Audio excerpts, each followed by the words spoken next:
A paz do Senhor, você, professor.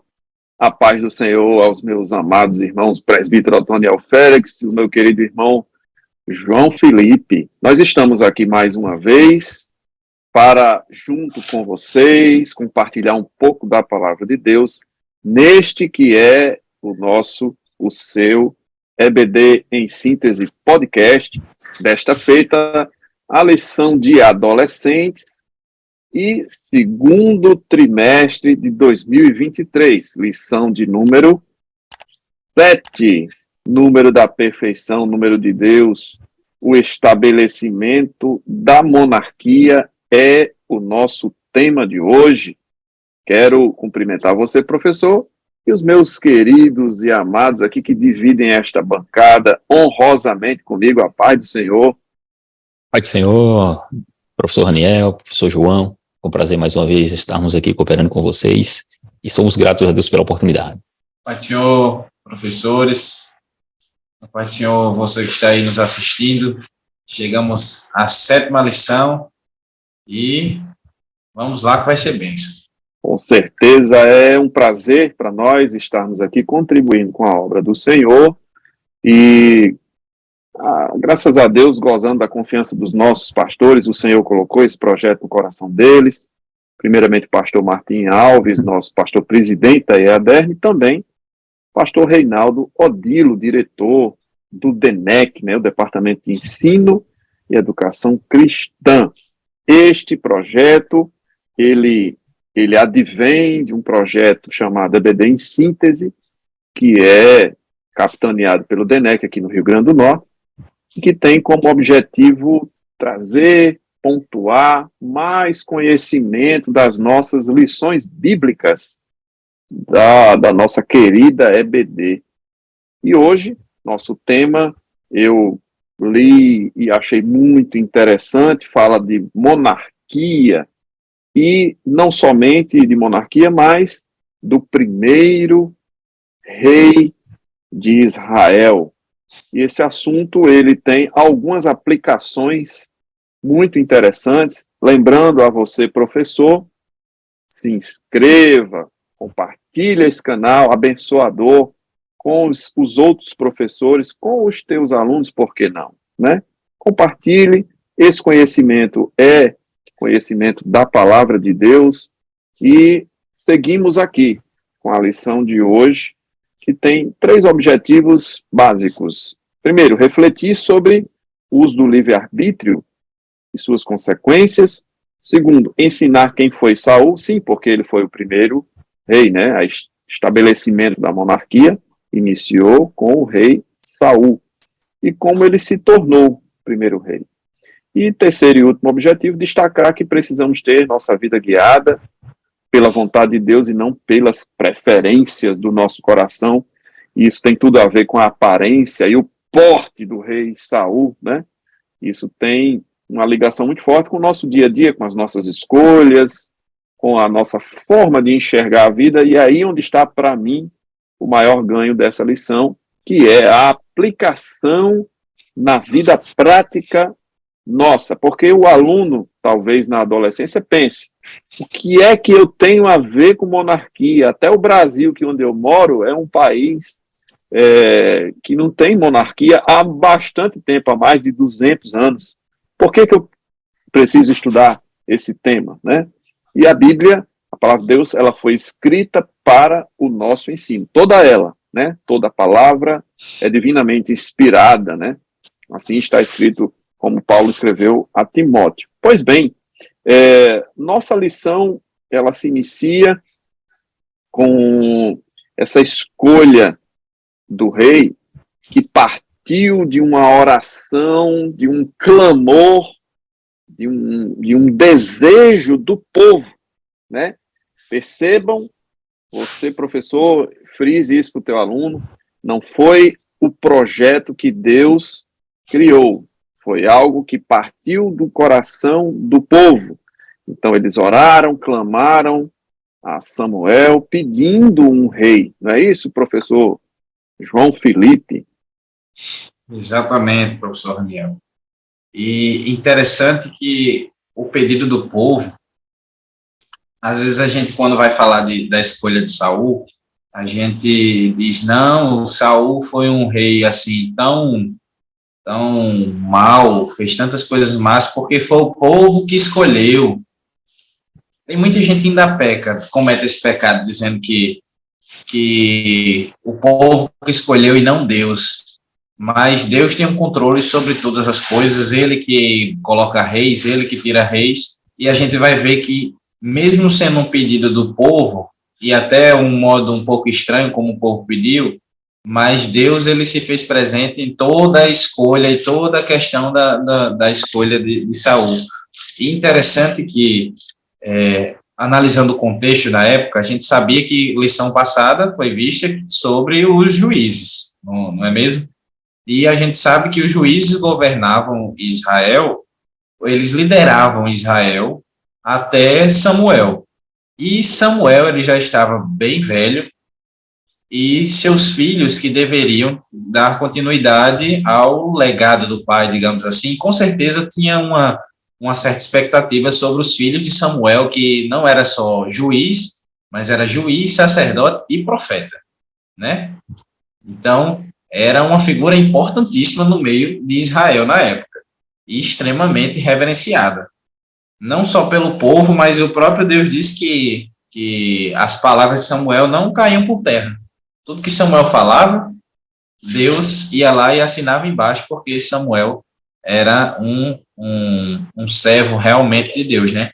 E a gente vê que ele já está mais velho, os filhos dele agora não estão dando muito exemplo, muito exemplo de realmente de servos de Deus, e o povo diz, agora nós queremos um rei, mas nós queremos um rei como os das outras nações. E aí a gente tira aqui um pouco de como foi esse pedido.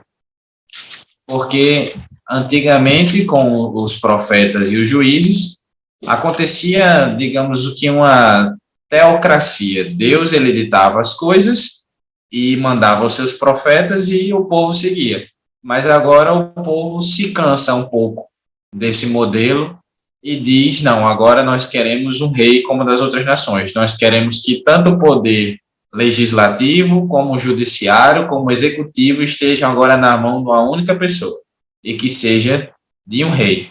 E daí que começa essa preocupação em ter uma pessoa específica governando o povo de Israel.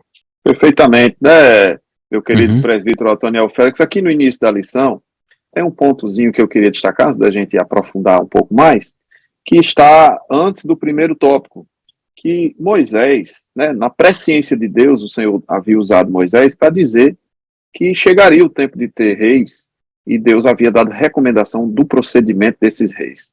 Tanto é que Deus não perde a história, ele sabe das coisas, ele sabia que isso iria acontecer na sua presciência, e ele já recomendava qual deveria ser o procedimento. Eu queria frisar Deuteronômio 17, do 15 ao 20, principalmente dos versículos 18 em diante.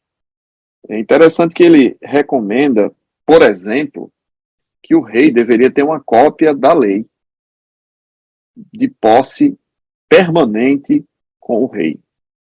Note que coisa interessante, né?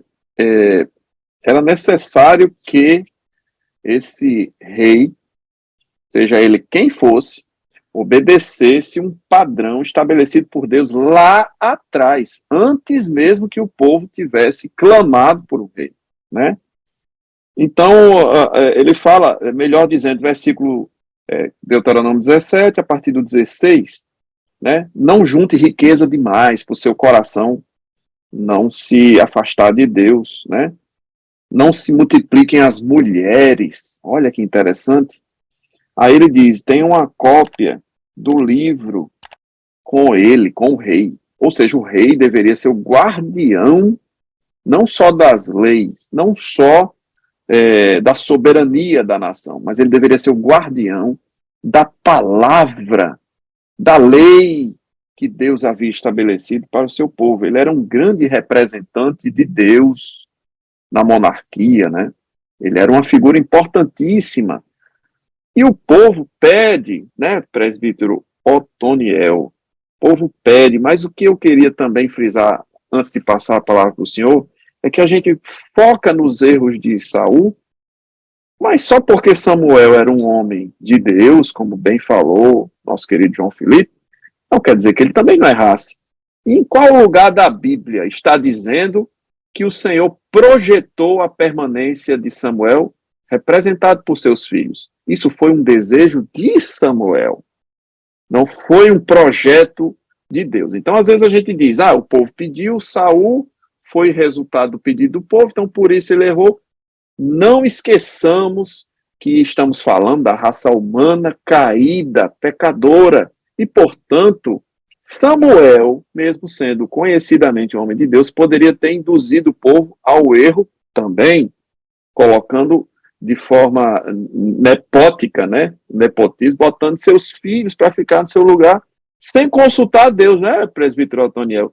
E daí deriva esse desejo do povo, porque viu as outras nações, todos tinham reis, todos batalhavam entre si, guerra de território, riquezas. Então a gente sabe que Deus tem um plano muito bem traçado, né? Nada escapa aos olhos do Senhor, tanto é que ele havia dado o padrão, né? Samuel teve um desejo que não era da parte de Deus. Não é verdade, presbítero Otoniel? O que é que você pode dizer aí desse pedido do povo, primeiro tópico? Fato importante que deve ser frisado, professor Raniel, é porque o povo em si observava que os filhos de Samuel, ele não, diz a escritura, né, que eles não andavam no mesmo caminho do Samuel. Começa por aí. Ou seja, isso, na mentalidade do povo, quando Samuel viesse a falecer, provavelmente seus filhos seriam seu sucessor, né? E observando o contexto geral, a gente tem que observar que a lição, onde coloca Samuel, seus filhos e depois Saul, nós estamos saindo daquele período chamado do período dos juízes, né? Como bem falou nosso irmão anteriormente, que foi tratado antes, nós estamos no período dos juízes, ainda naquele período dos juízes. Inclusive, há comentaristas e teólogos que afirmam que Samuel viveu, inclusive, no período em que Sansão também viveu. Para você ter uma ideia, como eles eram, vamos dizer assim, viviam o mesmo período. Inclusive, estamos ali por volta do ano 1390 a 1030. É o período justamente dos juízes. E Samuel entra justamente dentro desse período. Segundo a história, por volta ali de 1013 é que aparece Saul. Por volta de 1013 aparece Saul como rei. E como você disse, aí entra o que a gente chama aqui de período da monarquia. Nós estamos saindo de um período, que era o período dos juízes, em que Deus utilizava-se dos juízes para livrar Israel das situações. Observe que o período dos juízes ele vai acontecer após a morte de Josué. Quando Josué faleceu, houve justamente esse período que deu-se início porque não havia um líder em Israel em que o povo realmente fosse guiado. Então, quando Josué faleceu, não houve um sucessor, e isso fez com que aparecessem outros como juízes, como o próprio Otoniel, né? O primeiro juiz de Israel, depois o segundo Eude, que foi um benjamita, inclusive também da tribo de Saul, né? E esse período aí, justamente nós devemos focar nele para demonstrar onde é que se situava o povo e o motivo do povo pedir um líder, porque não havia de fato um líder. O que tínhamos? Tínhamos Samuel, que apareceu como profeta, como você disse, sacerdote. Também, devido à morte do próprio Eli, Samuel agora assume essa função, e devido às características e o que seus filhos estavam fazendo, as pessoas que ali estavam sem líder, sem nenhuma informação. E note que a leitura da escritura, como você leu aí, que Deus determinou que os reis leissem, né? Os reis e todo aquele que tivesse diante na liderança em si, os sacerdotes, eles deveriam ter a leitura da escritura diariamente. Mas o povo não tinha esse contato com a escritura. O povo já era guiado por um líder que estava sendo estabelecido. E no caso ali era Samuel. Aí é onde vem a questão do chamado estabelecimento da monarquia. Aí eu acredito que na aula o professor, no domingo, deve ensinar ao seu aluno o que seria o sistema de governo chamado de monarquia, porque é um sistema de governo, junto com presidencialismo, teocracia, monarquia absolutista pode ser, nós temos também a chamada monarquia constitucional. Então, é um sistema de governo. É importante frisar, como você bem falou, Raniel, nós fomos antes, nosso país, o Brasil, ele teve um sistema de governo chamado de monárquico, né? Que depois, nós temos aí o chamado hoje, o presidencialismo, né? Então, são um sistema de governo, e é importante frisar e ensinar isso na classe para que o aluno se situe e entenda o motivo. Nós estávamos saindo de um modelo teocrático, onde Deus regulava através do profeta, mas mesmo no sistema monárquico, o Senhor Deus deveria ser considerado como o Rei Supremo de Israel. E isso não poderia deixar de entender o povo, né? E justamente essa situação e o problema é porque nós vamos agora dar poder para uma pessoa, um líder. Inclusive Samuel vai advertir que, neste momento, nesse estabelecimento, o rei precisará de impostos, o rei precisará de servos, precisará de soldados, ou seja, haveria, inclusive, famílias que seriam, seus filhos seriam levados à guerra, até morreriam, ou seja, mas as pessoas disseram que desejaria, sim, realmente, participar desse sistema. Nesse sistema, e o professor, como eu disse no domingo, é importante frisar e demonstrar a diferença entre sistema de governo, que seria, no caso aqui, o monárquico ou o presidencialista, a forma de governo, que é realmente a fonte desse poder, né, do poder desse governo, e também nós temos as formas de Estado. Qual seria a forma de Estado? Por exemplo, hoje nós temos o nosso sistema que é presidencialista, mas a forma é dividida por federação, entre aspas, né?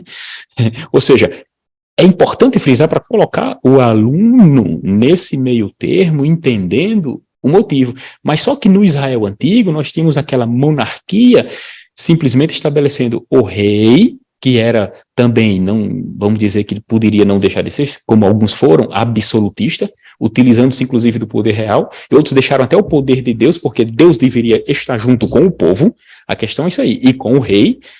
Por isso que ele tinha profetas, tinha seus conselheiros, tinha o sacerdócio para tratar da questão espiritual, e deve ser frisado isso nesse primeiro momento para justamente situar o aluno no contexto da história onde nós vamos adentrar, que seria o reinado, a monarquia estabelecida e o reinado do próprio Saul. Perfeitamente, querido, muito bem colocado. E vejam, essa condição do sistema de governo, eu até sugeriria que se tornasse uma dica pedagógica.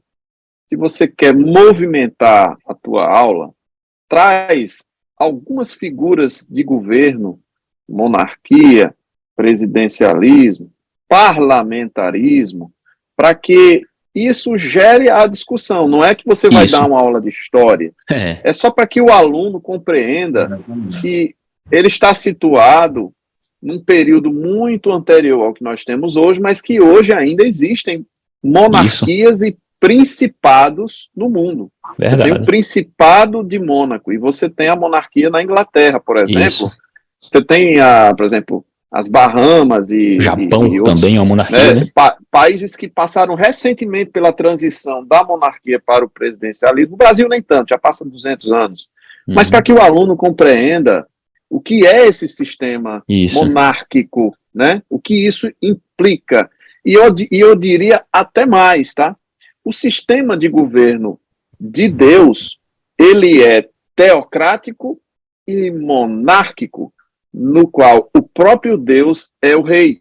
Isso. Então, esse sistema, que para Israel não era tão conhecido, porque eles estavam no Egito, passaram 400 anos para virar povo, 430 anos, de repente vão para o deserto, aquela geração morre, né, aqueles 40 anos, e quando eles entram em Israel, eles estavam ainda meio que sem conhecer, porque a experiência do Egito foi para aqueles que morreram. Isso.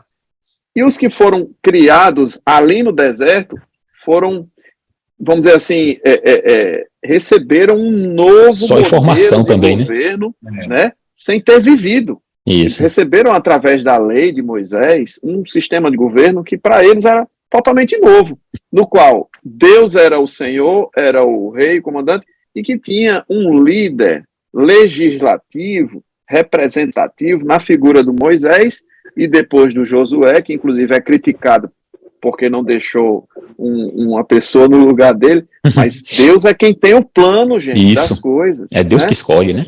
É Deus que escolhe. Depois vem o período dos juízes, e aí chega neste período que a lição está tratando a monarquia. Mas vamos deixar claro, também, né, presidente Otanel, que é o modelo divino, tá? Isso. A monarquia teocrática é o modelo de governo que Deus... Um exemplo, né, na igreja. Criou. A igreja, existe uma forma de governo também na igreja, né?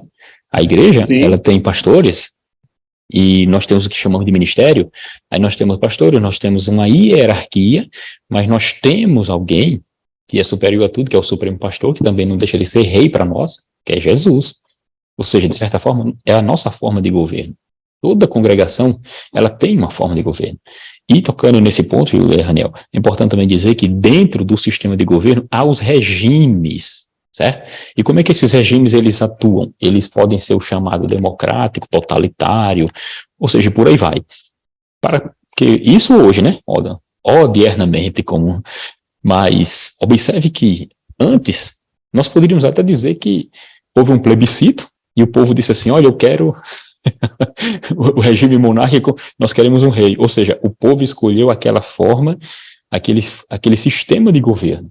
O povo escolheu naquele momento. Agora, a questão onde entra a questão do povo em si aí, é porque foi a vontade do povo, em contraste e, na verdade, indo contra o que Deus havia estabelecido anteriormente, que era Deus ser o rei de fato, e aquele que pelejaria as guerras de Israel. Pode notar que eles disseram que queriam um rei que pelejasse as suas guerras, queriam um rei para estar na frente das batalhas. E aí, presbítero Otoniel, e Deus prometeu fazer isso, né? Se o padrão de Deus era a monarquia teocrática, então por que o povo pecou e pediu o rei? É porque eles queriam que o rei homem fosse a figura principal, e não o rei dos reis. E no fundo estava negando Deus. Isso, então no final das contas, eles estavam rejeitando o profeta Samuel e rejeitando o próprio Deus, colocando Saul em evidência, né, como o grande rei e senhor, vamos dizer assim. E isso sim para Deus cheirou mal. Aí onde está o problema, e eu puxo aqui um ganchinho, né, meu querido João Felipe, qual a motivação? Porque tudo isso começou de um clamor popular.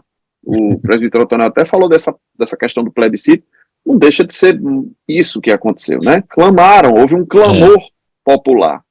E até hoje, o clamor popular tem muito peso nas decisões governamentais, né? Quando o povo se une e consegue clamar por um motivo qualquer que seja, os governantes tremem, porque emana do povo, né? Dizem que o poder emana do povo, e de fato sim. Só que esse povo, que a gente costuma dizer, a voz do povo é a voz de Deus, não é bem assim, meu caro amigo, meu caro professor. Né? Neste caso em particular, a voz do povo não era a voz de Deus, e aí vale um alerta para nós, cristãos, que a motivação por trás daquele clamor foi o que ofendeu a Deus. Né? Era a desconfiança de que o Senhor era suficiente e o único necessário para manter aquela nação em segurança. Eles não confiavam no Senhor. Então, essa motivação que causou toda essa problemática, né, professor João Felipe? Exatamente, porque pela própria lei, como a gente viu, pela própria lei de Moisés, isso já estava previsto que aconteceria. Então, nada pegou Deus de surpresa ali, né? Não tem como acontecer um negócio desse, Deus, agora eu fiquei magoado porque me pegaram de surpresa aqui. Não. No contrapé. Pegaram Deus no contrapé. Um pequeno contratempo aqui comigo, porque agora me rejeitaram que era um rei. Não foi isso, mas Deus sondou nos corações do povo, sabia exatamente que a intenção real era exatamente apartar-se de Deus ali naquele momento, que a partir do momento que eu coloco agora uma figura humana para reger uma nação, porque foi assim que eles pediram, assim como as outras nações que tinham uma pessoa ali, algo físico, e esse físico é corruptível, talvez o físico corruptível faça mais nossas vontades, que também somos corruptíveis, e nos critique menos do que o Deus que está lá em cima nos pedindo para agir conforme a vontade dele completamente. Então, é um ato completo de mascarar uma atitude de querer se apartar do Rei dos Reis, né? Como foi bem dito aí. E note que isso é aplicável aos dias de hoje, a gente aqui. Sim, por quê?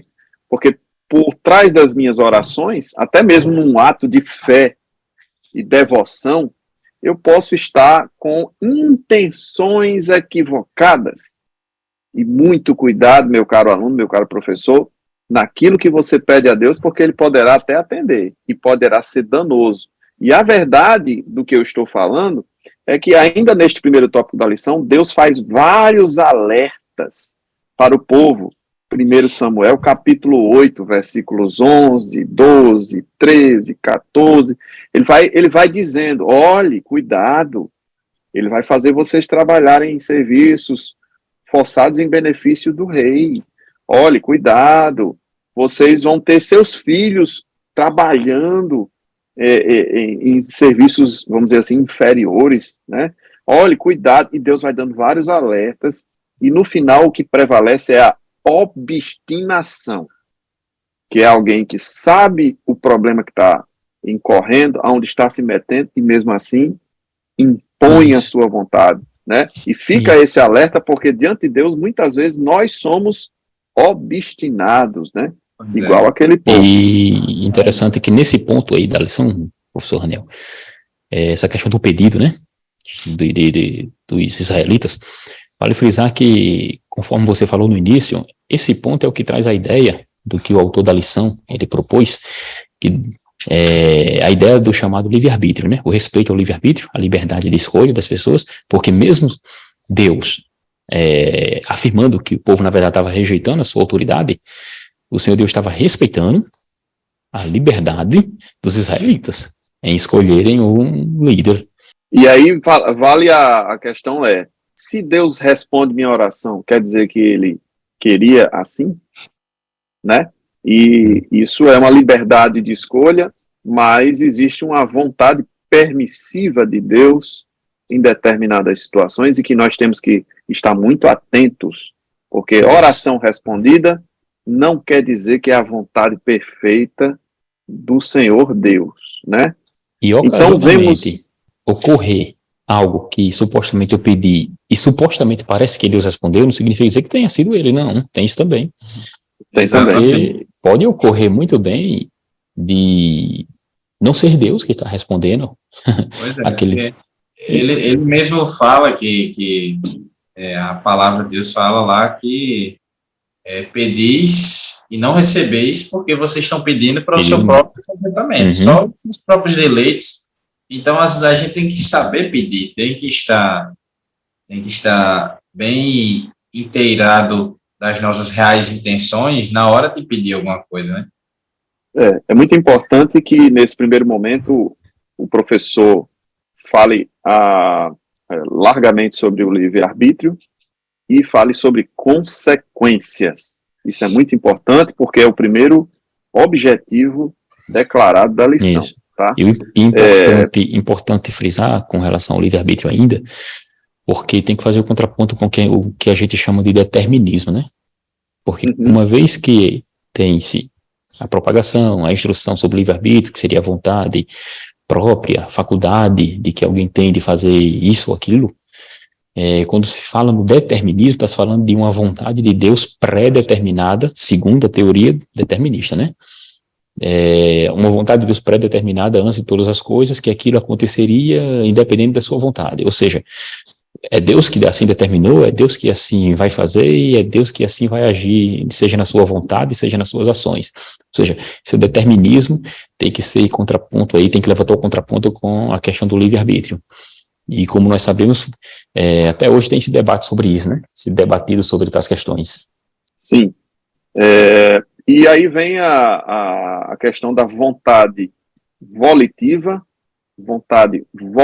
ou seja, aquilo que é intencional ou o desejo de Deus, e a vontade permissiva, né? Que está intimamente ligado com essa questão do determinismo e daquilo que eu considero ser a vontade de Deus e nem sempre é. Não é assim? Isso. Pois bem, o tópico 2 da lição, chega Saul, né? Saul, por acaso, e aí a gente sabe que não é por acaso, mas Saul entra na história de uma forma curiosa, porque o pai dele perde uns animais, uns jumentos, e ele sai em busca com os servos e tal. E um servo de Saul, perceba, um servo de Saul teve a ideia de consultar o profeta. Não foi Saul. Uhum. Ele deu ouvidos àquele servo, pareceu um bom conselho, e nisso tudo Deus estava trabalhando para que Saul chegasse até o profeta Samuel, e aí sim, Deus já havia revelado para Samuel que haveria um homem que chegaria assim, assim, assim. Então perceba que mesmo nessa situação, que Deus estava atendendo um pedido do povo, mesmo por obstinação, mesmo assim Deus atua em cima daquilo que foi pedido. E o que é que foi pedido? Que Deus mandasse um rei para liderar o povo em batalhas. Ponto. Perceba que o povo não pede um homem segundo o coração de Deus, não pede um homem que conhecesse a palavra, a lei, não pede um homem com características espirituais. Eles pedem um líder bélico, um comandante de guerra, uma espécie de general, porque a visão era apenas e tão somente das guerras e das dominações. Em cima deste contexto, Deus coloca Saul pertinho de Samuel, e o resto da história a gente sabe. Então aí existe a motivação por trás do pedido, né? As guerras, as dominações, a proteção e a insegurança que o povo tinha em relação ao próprio Deus. E este é o padrão humano da escolha de Saul. Permitido por Deus, porém, em cima de uma oração específica feita pelo clamor popular, né, presbítero Otoniel?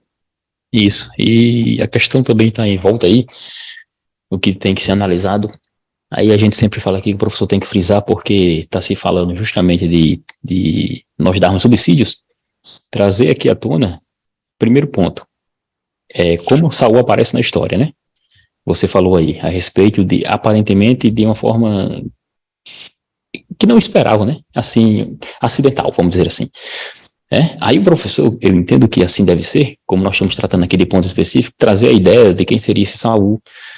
Certo? O professor vai falar sobre a sua origem, o significado do seu nome, que significa pedido, ou pedido a Deus, como alguns traduzem, fazer o link demonstrando que Saul vem da tribo de Benjamim. Benjamim, quem seria Benjamim? Irmão de José, filho de Raquel, juntamente com Jacó, Israel. Ou seja, essa tribo, que hoje no mapa de Israel, se o professor mostrasse isso na sua aula, vai demonstrar que ela vai estar ali próxima a Jerusalém, vai estar naquela região chamada de Efraim.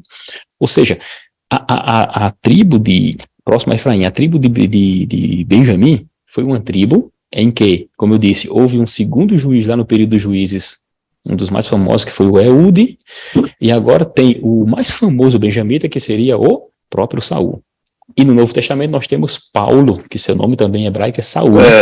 Sim. Ou seja, quem diga que foi uma homenagem. Homenagem, né? Há quem diga. Justamente. Dizem que de fato foi uma homenagem ao próprio rei Saul, porque era o benjamita, né, mais famoso que tinha, que era o rei.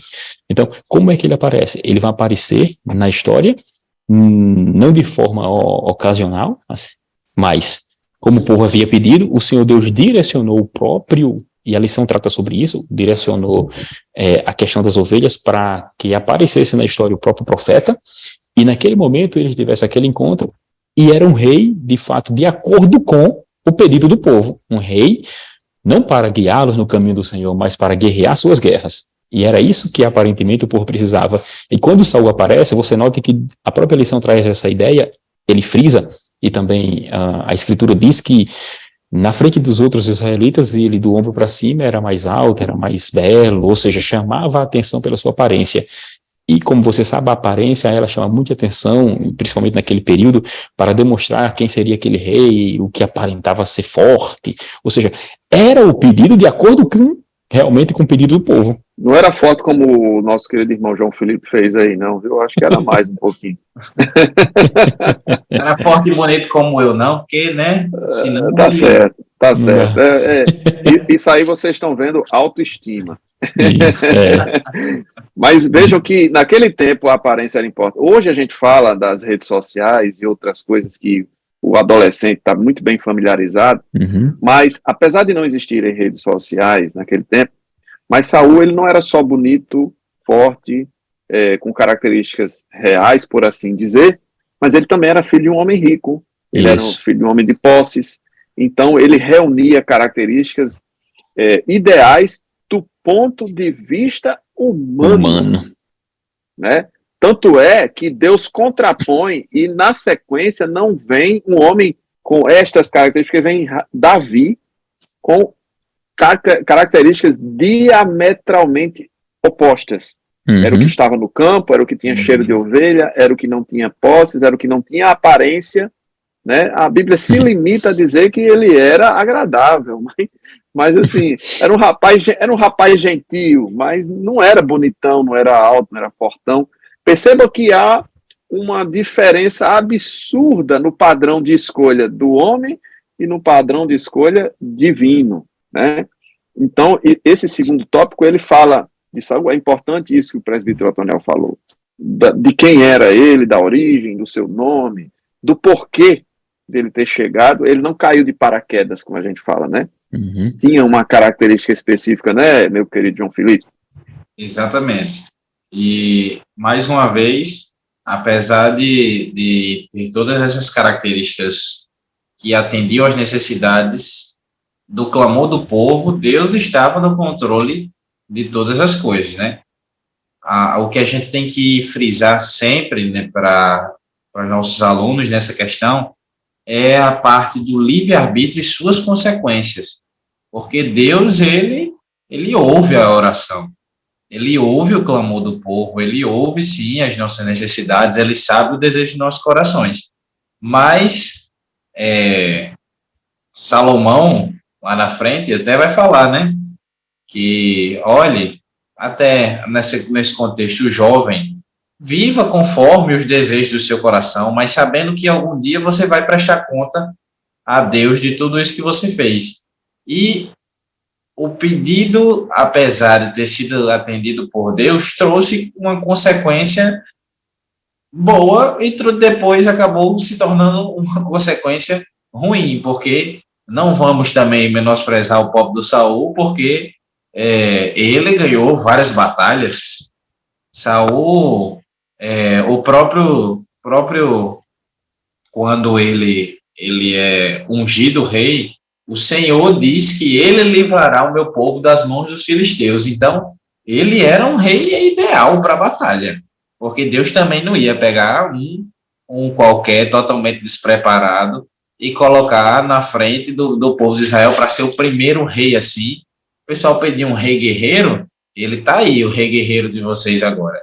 Pode testar ele no fogo agora, que ele vai aí contra os filisteus, contra os amonitas, contra os moabitas, contra os edomitas, e ele só ia vencendo batalhas. O problema é que as características humanas acabaram excedendo as características que ele precisava para ter um bom reinado, né? Faltou humildade, né? Eu estava vendo um vídeo sobre casamento, tem nada a ver com o tema, mas o pastor que estava falando dizia assim, qual é o segredo de um bom casamento? São dois bons perdoadores. Eu achei interessante, né? O casamento dá certo com dois bons perdoadores. Trazendo aqui para o tema, o que é um bom rei? É alguém humilde, alguém que sabe reconhecer o senhorio de Cristo.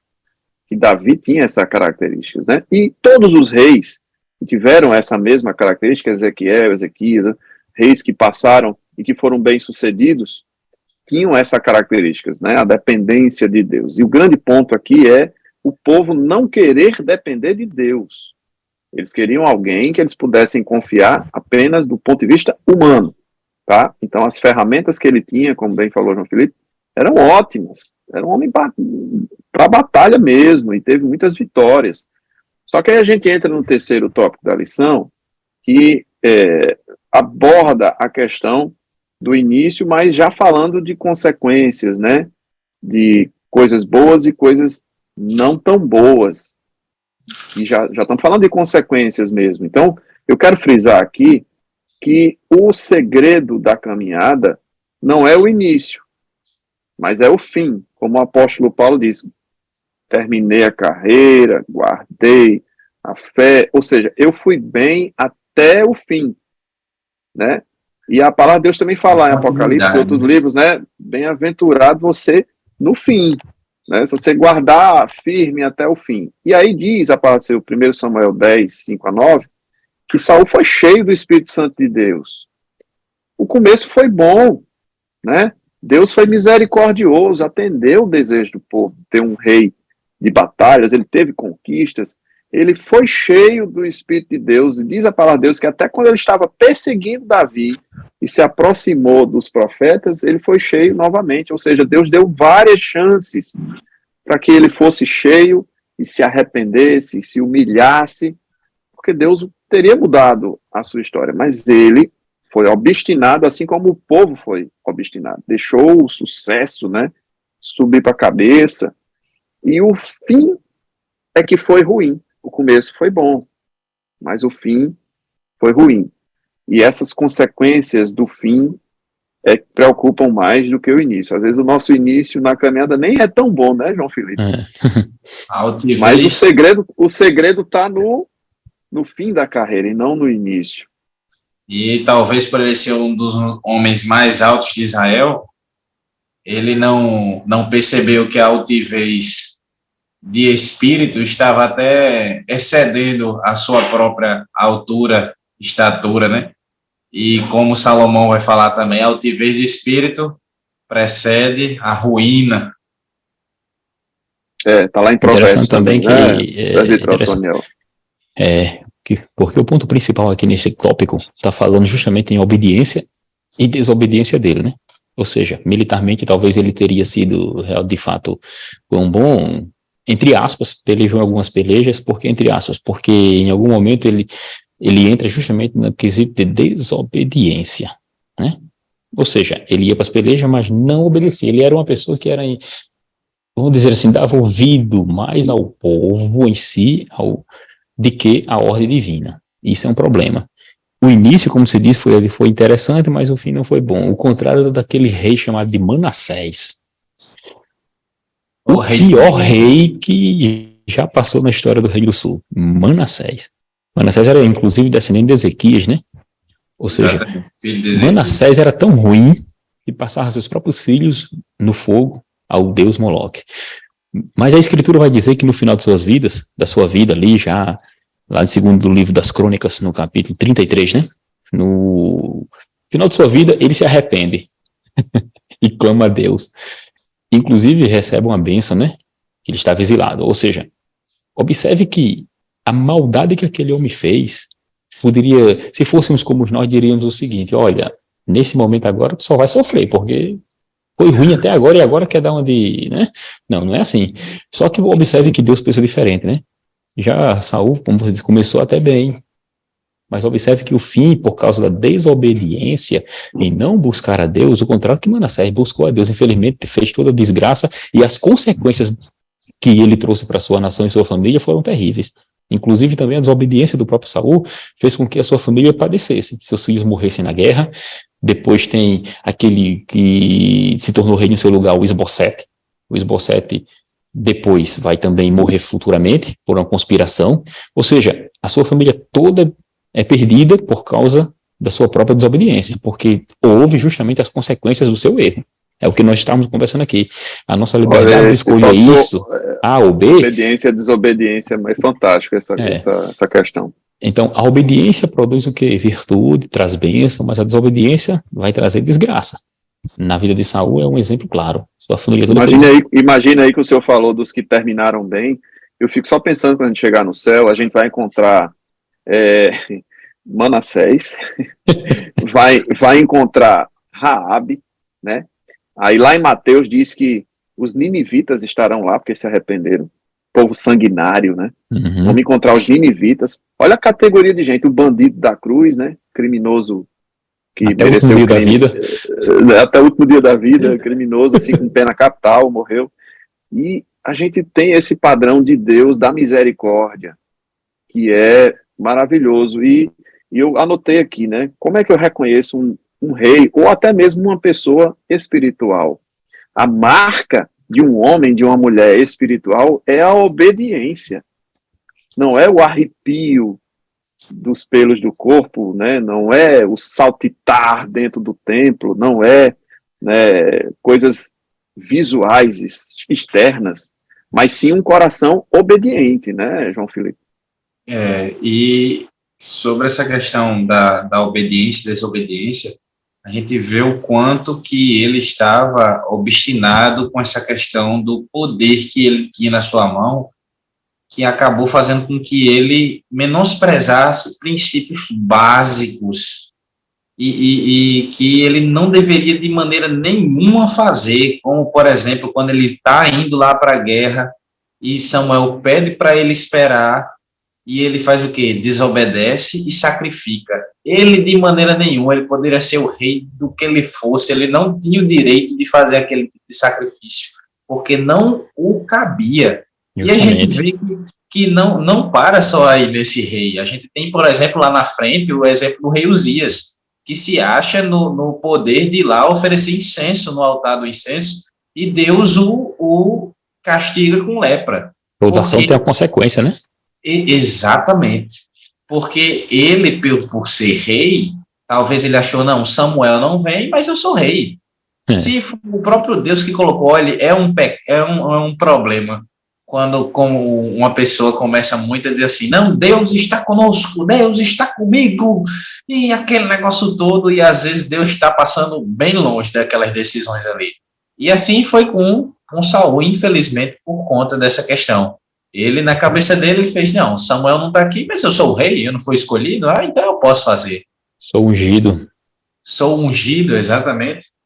E aí você observa que tem outra coisa também, que a desobediência vai trazer aí, porque essa desobediência foi também já em virtude da pressão que ele estava sentindo, pela suposta demora do Samuel. Aí o professor frisa isso na classe para demonstrar que nem sempre quando alguém nos pressiona para fazer algo, significa dizer que seja o melhor ou o correto fazer. Tem que se colocar em mente isso. Em primeiro lugar, obedecer, e se aquela pressão, vamos dizer assim, aquele pedido está de acordo com a vontade de Deus. Jesus vai dizer em João capítulo 15, versículos 14 a 16, vós sereis meus amigos, se fizer do que eu vos mando. Ou seja, tem que obedecer o Senhor. Como é que vai ser amigo do Senhor desobedecendo? Não pode. Exatamente. E essa questão que você falou da obediência, presbítero Adoniel, ele está ligado à questão da paciência. E o contrário também é verdade. Uhum. A desobediência está muito ligada também à impaciência, por não querer esperar o profeta, por não querer esperar a vontade de Deus. E isso, para mim, é uma das marcas desta geração. O professor está se dirigindo a adolescentes. Qual é a idade aí? Eu acho que 12, a 14, talvez, né? É isso mesmo, a faixa etária da classe? Pois bem, é uma marca desta geração, é a impaciência. E isso precisa ser tratado também, porque pela impaciência de Saul, assim como muitos que erraram, você comete erros gravíssimos, né? Ele perdeu a bênção de Deus por conta da desobediência, que foi fruto da impaciência, da pressão, como bem falou o presbítero Antônio, a pressão que sofreu, a impaciência gerou a desobediência, a obstinação, né? Então essa marca é muito forte nessa geração, tá? Os adolescentes de hoje são muito impacientes. Eu tenho uma filha que está chegando nessa idade, meu Deus do céu. Tem que ser para agora, tem que ser para já. Muito cuidado com isso. Nós já estamos caminhando para o finzinho aqui da nossa lição. Eu deixo esse comentário final, né, frisar aqui as características de Saul. A marca de Saul terminou por ser a altivez, a impaciência e a desobediência. E que nós tenhamos cuidado com isso, porque isso está bem coladinho na questão da feitiçaria, da soberba, daquilo que foi o pecado do próprio Satanás na origem do pecado, né? Porque o pecado não se originou na terra, tá, gente? O pecado se originou no céu, através de Satanás, por ele desejar ser igual a Deus, a soberba, né, que gerou a impaciência, a desobediência. Saul foi pelo mesmo caminho de Satanás. Não é à toa porque ele deixou Satanás plantar essa semente no coração dele. E é exatamente com esse exemplo de Saul que a gente tem aquela famosa frase que é melhor obedecer do que sacrificar. Porque até como um ato de tentar justificar o seu erro, né, depois que ele recebe a ordem de ir lá e matar todos os amalequitas, e ele tem a brilhante ideia de deixar as ovelhas e os bois vivos, e ainda trazer o rei amalequita.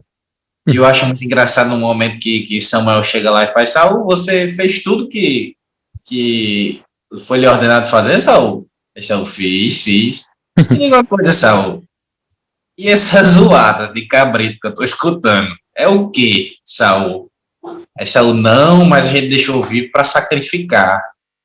Aí é quando Samuel diz essa frase tão conhecida: é melhor, Deus ele quer a obediência, ele não quer o sacrifício, é melhor obedecer do que o sacrificar. Porque de que adiantaria ele oferecer aquele sacrifício se a coisa básica que foi pedida a ele, que foi a obediência, ele não soube cumprir?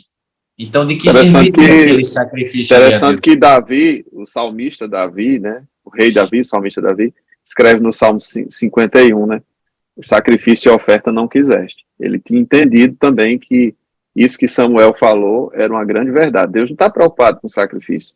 Ele quer obediência. E às vezes a obediência não é sacrificar. A obediência a Deus é o que Deus manda. Simples assim, né, presbítero Antônio?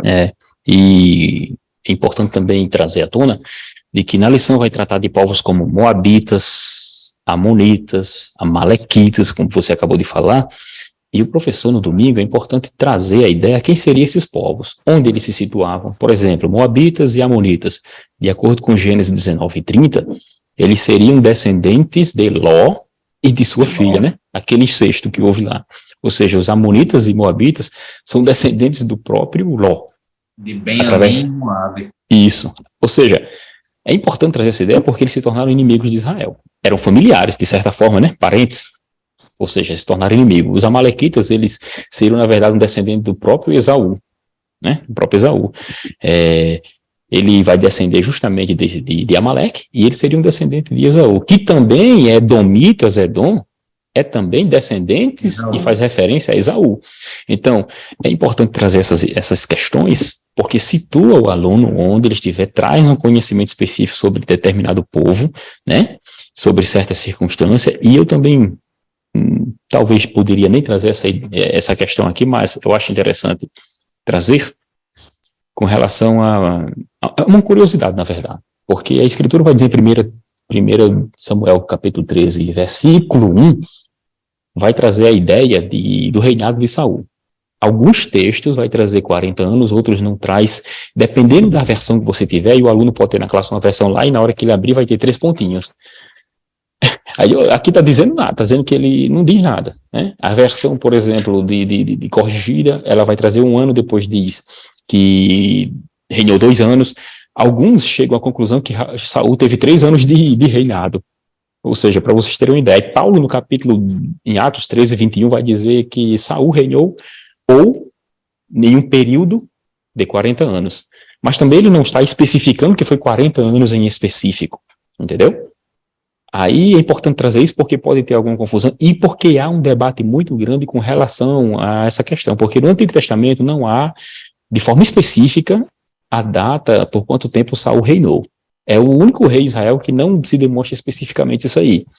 E é um fato importante, é uma curiosidade, porque, como eu disse, 1 de Samuel 13, e vai trazer essa questão. E o aluno tem que ser instruído com relação a isso. Lembrando que há várias interpretações sobre esse assunto, porque o texto antigo lá do hebraico, inclusive as questões, o texto massorético e há também a Septuaginta, né, que é a tradução lá do Antigo Testamento para o grego, às vezes até omite essa questão aí da idade, do tempo dele como rei. Por quê? Porque, segundo informações que temos, É como se tivesse vamos dizer assim, o número, ele não aparece por desgaste, ele não aparece por completo. Aparece o número 2, aí alguns traduzem como 42 anos, aparece, ou seja, outros colocam 22 anos. Uma imprecisão, né, presbítero Otoniel? Porque quando você pega, professor Raniel, a história vai parecer que Saul reinou muito menos tempo do que 40 anos. E quando Paulo vai trazer realmente, assim, fazendo cronologicamente, e quando Paulo fala de 40 anos, ele não está especificando que foi 40 anos completo. Mas a ideia é de que o reinado seria em torno, ou por volta, ou estabelecido entre 40 anos. Por quê? Aí alguns comentaristas trazem a ideia de que não só o reinado de Saul, como também o período em que Samuel esteve governando e também agiu como rei em Israel. Então, abrange todo esse período que corresponde a esses período que Paulo chama de 40 anos, e é importante trazer essas questões porque vai ter textos que não vai aparecer e outros vão. Então, se o aluno perguntar, o professor explica essa questão aí, que é apenas relacionada ao que a gente chama de crítica textual. O texto que houve, você não é tão legível, e é uma questão que não compromete a escritura, porque é cópia, nós temos cópias, né? E esse texto é muito difícil. Estudiosos de língua hebraica dizem que esse texto de 1 Samuel, capítulo 13, versículo onde fala essa questão aí, ele é de difícil interpretação. Inclusive, se você abrir a NAA, a Bíblia NAA, ela vai ter no rodapé explicando mais ou menos isso que eu estou dizendo. É de difícil tradução esse texto. Não é fácil traduzir esse texto. Certo, irmãos? Muito deixa essa colocação isso aqui para que seja pensado e seja até discutido na aula, se for o caso. Perfeito. Eu vou fazer uma leitura rápida aqui, 1 Samuel 15, versículos 10 e 11, que diz: Então veio a palavra do Senhor a Samuel, dizendo: Arrependo-me de haver posto a Saul como rei, porquanto deixou de me seguir e não executou as minhas palavras. Então está aqui a sentença que Deus deu a Samuel, pouco antes dele perguntar o caso aí que o João Felipe falou, né? Que é isso que eu estou ouvindo, esse barulho, esse balido, né, de animais e tal. Você cumpriu mesmo o que eu mandei? E Deus já havia dito a Samuel: eu estou tirando ele do posto porque ele não cumpre as minhas ordens. Então isso deixa muito claro que o reino de Saul pode e deve ter sido abreviado pelo próprio Deus por desobediência. Né? Então fica aqui um grande alerta para aplicação na vida de cada um de nós, que o modelo de Deus não é estatura, não é beleza, não é força, mas é humildade, obediência. Isso é uma bênção para nós, né, que não somos assim tão bonitos, né, um padrão de beleza tão elevado, né? Uhum. Gente, eu quero aqui aproveitar e me despedir desta aula e também dos meus queridos irmãos, agradecendo a Deus pela vida deles, pela instrumentalidade com que trazem a palavra de Deus aqui, e pedindo também a Deus que abençoe a sua aula, que Deus te dê capacidade, dê tranquilidade para transcorrer bem com esse tema para os nossos queridos adolescentes que tanto precisam. Deus abençoe vocês e a paz do Senhor. Paz do Senhor, João Felipe. Paz do Senhor, presbítero Otoniel. Paz do Senhor. Paz do Senhor. Foi um prazer estar com os irmãos de forma excepcional, né? Hoje estamos aqui agradecendo a Deus, lembrando que o Senhor Deus é maior, é grande e a sua palavra é eterna. Estude ela, creia nela, porque ela nos traz vida e nos traz esperança. Amém. Até a próxima.